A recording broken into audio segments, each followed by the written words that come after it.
在人类大历史中，是农民对狩猎采集部落拥有绝对的优势，而在中国几千年的历史中，却是周围游牧民族一次次地征服中原农业民族。这其中的深刻原因有哪些？今天我们继续读《枪炮、病菌与钢铁》这本书。今天的读书章节中有以上问题的答案。今天我们读到的是第4章农民的力量这个部分。想听更多的内容，可以订阅我的 YouTube 频道。读完这本书之后，我还会就解读中国文化这个专题去分享更多相关的书籍。我们共同查杀掉自己头脑中的中国文化病毒，在个体层面做到文化出埃及，早日跃迁到现代文明的状态。让我们开始吧。第4章农民的力量。1956年夏天，我10几岁，在蒙大拿为一个叫弗雷德·赫希奇的老农打工。弗雷德出生在瑞士，19世纪90年代10几岁时来到蒙大拿西南部，随后开办了当地最早的农场。那时许多以狩猎采集为生的美洲原住民仍然生活在那里。与我一同工作的农场工人大多是身强体壮的白人，他们言语粗俗，除了周末每天都在劳作。周末时，他们会把一周的工资花在当地的酒馆里。然而其中有一位黑脚族印第安人名叫利瓦伊，他彬彬有礼，温文尔雅，与粗野的矿工截然不同。他做事负责，头脑清醒，善于言辞。利瓦伊是我第一个长时间相处的印第安人，我对他十分钦佩。一个周日早上，利瓦伊在周六狂欢后也醉醺醺地骂着脏话，这让我感到震惊和失望。他的一句咒骂，我至今记忆犹新：你他妈的弗雷德·赫希奇，他妈的那艘把你从瑞士带来的船。过去，我和其他白人小学生一样，被教育把美洲的开发看作英勇的征服。现在，我深刻体会到了印第安人对这种行为的看法。弗雷德·赫希奇一家都为他感到骄傲，因为他是最早在困难条件下取得成功的农民。然而，利瓦伊的狩猎部落和著名战士的土地都被迁徙而来的白人农民夺走了。这些农民是如何战胜那些著名的战士的呢？自大约700万年前，现代人的祖先与类人猿的祖先分化以来，地球上的人类大部分时间都靠猎捕野兽和采集野生植物为生，就像19世纪的黑脚族印第安人那样。仅仅在过去的11000年中，一些民族才转向了粮食生产。他们驯化野生动植物，并以由此产生的牲畜和农作物为食。如今，地球上大多数人吃的都是自己生产或他人生产的粮食。按照目前的速度，未来10年内，少数仅存的狩猎采集人群将放弃他们的生活方式，最终解体或消失，从而结束我们数百万年来以狩猎采集为主的生活方式。不同部族在史前不同时期学会了粮食生产，有些部族，比如澳大利亚土著，从未学会。在那些学会粮食生产的部族中，有些是独立发展的，例如古代中国人；另一些，如古埃及人，则是从邻近部族学到的。但正如我们将要看到的，从间接意义上说，粮食生产是枪炮、病菌和钢铁发展的前提条件。因此，不同大陆族群何时或是否成为农民和牧人的地理差异，很大程度上决定了他们后来截然不同的命运。在接下来的6章中，我们将深入探讨粮食生产的地理差异是如何产生的。但在那之前，本章将审视一些关键的因果关系，正是这些关系赋予了皮萨罗俘虏阿塔瓦尔帕以及弗雷德·赫希奇的族人剥夺利瓦伊族人的所有有利条件。第一个也是最直接的关系是，能获得更多可消耗的卡路里，意味着能养活更多的人。在野生动植物中，只有极少数可供人类食用或值得猎捕采集，多数动植物不适合作为食物，原因多样。有些无法消化，如树皮；有些有毒，如黑莓、金斑蝶和鬼鼻鹅膏；有些营养价值低，如水母；有些食用麻烦，如极小的水果；有些采集困难，如大多数昆虫幼虫；还有些猎捕危险，如犀牛。陆地上大部分生物量也就是活的生物物质，以木头和叶子的形式存在，而这些我们大多数无法消化。通过选择、饲养和种植，我们能吃的少数几种动植物，使它们构成每英亩土地上90%的生物量，而非0.1%，我们就能从每英亩土地获得多得多的食物卡路里。结果，每英亩土地能够养活比狩猎采集者多10到100倍的牧人和农民。这些冰冷的数字所产生的力量，正是粮食生产部落对狩猎采集部落取得的诸多军事优势中的第一个。在饲养驯化动物的人类社会中，牲畜在4个方面养活了更多的人，提供肉类、奶质、肥料和拉犁。最直接的是，家畜取代野生猎物，成为社会主要的动物蛋白来源。例如，今天的美国人通常从奶牛、猪、羊和鸡那里获得大部分动物蛋白，而鹿肉等野味则成了难得的美味佳肴。此外，一些驯化的大型哺乳动物也是奶制品，如黄油、奶酪和酸奶的来源。产奶的哺乳动物包括母牛、绵羊、山羊、马、驯鹿、水牛、牦牛、阿拉伯单峰骆驼和中亚双峰骆驼。它们产出的卡路里是其被宰杀食肉所产生卡路里的数倍。驯化的大型哺乳动物还在2个方面与驯化植物相互作用，以提高农作物产量。首先，现在的园丁或农民凭经验就知道，使用动物粪便作为肥料能提高作物产量。即使在现代能使用化工厂生产的合成肥料，如今大多数社会中，作物肥料的主要来源仍然是动物粪便，特别是牛粪，也包括牦牛和羊粪。作为传统社会中的燃料来源，动物粪便也很有价值。此外，最大的驯化哺乳动物通过拉犁来增加粮食产量，这使得人们能够耕种以前成本过高的土地。这些用于犁地的牲口包括牛、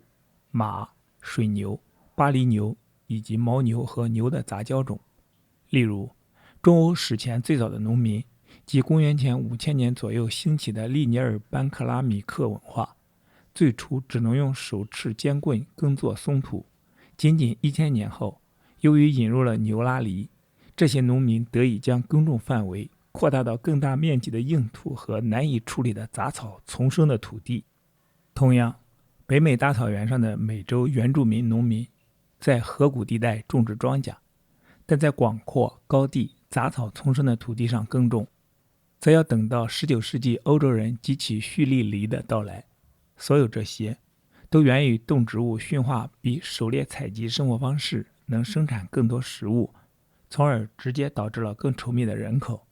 另一个相对间接的因素则与粮食生产带来的定居方式有关。许多狩猎采集社会的人经常四处奔波寻找野生食物，但农民必须留在他们的田地和果园附近。由此形成的固定居所，通过缩短生育间隔期，进一步促进了人口的稠密化。一个经常变换营地以狩猎采集为生的母亲，只能带1个孩子和很少的随身物品。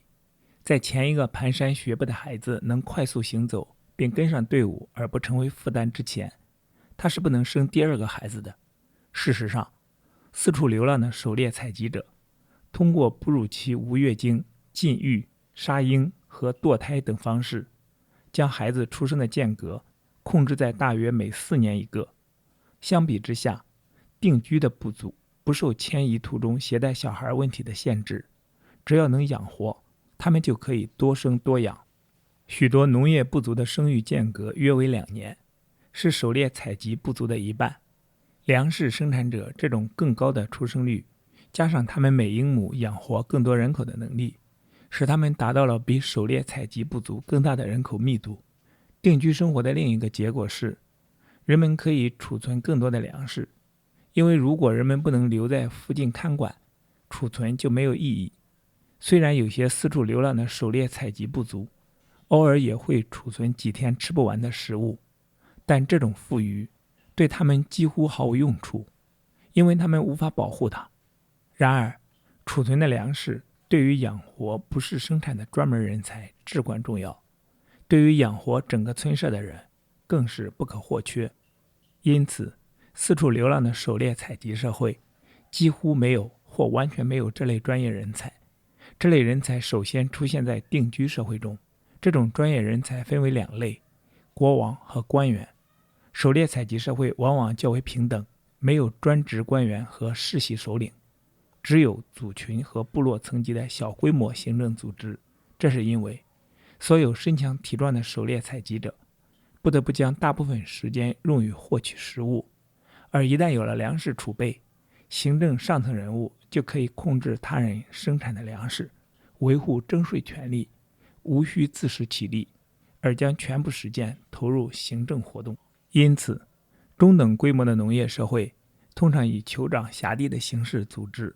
而王国仅限于规模很大的农业社会。这些复杂的行政单位比平等主义的狩猎群体更能有效地发动持久的征服战争。有些狩猎采集部族由于生活在特别富足的环境中，如北美洲太平洋西北海岸和厄瓜多尔海岸，也逐渐形成了定居社会，有了粮食储备和新生的酋长辖地，但他们没有在通往王国的道路上更进一步。通过税收建立的剩余粮食储备，除了养活国王和官员，还能养活其他专业人才。与征服战争最直接相关的是，剩余粮食储备可以用来养活职业军人，这是大英帝国最终击败新西兰装备精良的毛利人的决定性因素。虽然毛利人取得了几次惊人的暂时胜利，但他们无法在战场上维持一支常备军队，最终被18000人的英国职业军队拖垮。粮食储备还可以养活为征服战争提供宗教理由的神职人员，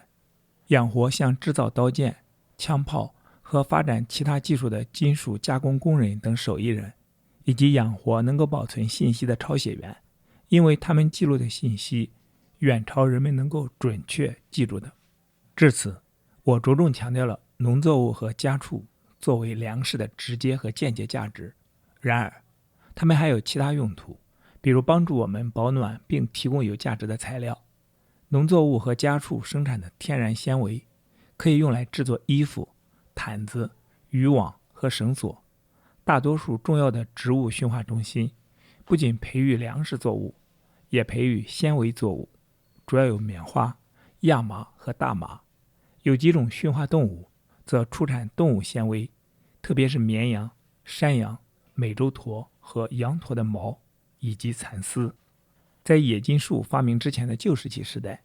驯化动物的骨头是各部族制作人工制品的重要原料。牛皮被用来制革。在美洲许多地方，最早栽培的植物之一是用于非食用目的的葫芦，作为容器使用。在19世纪铁路发展起来之前，驯化的大型哺乳动物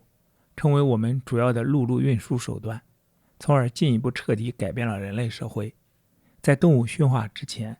陆路运输货物和人的唯一方式就是人力背负。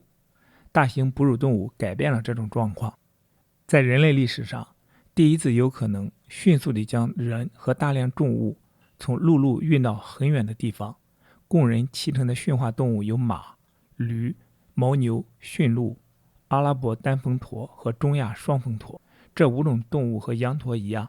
都被用来背负行囊包裹。牛和马被套上大车，而驯鹿和狗则在北极地区拉雪橇。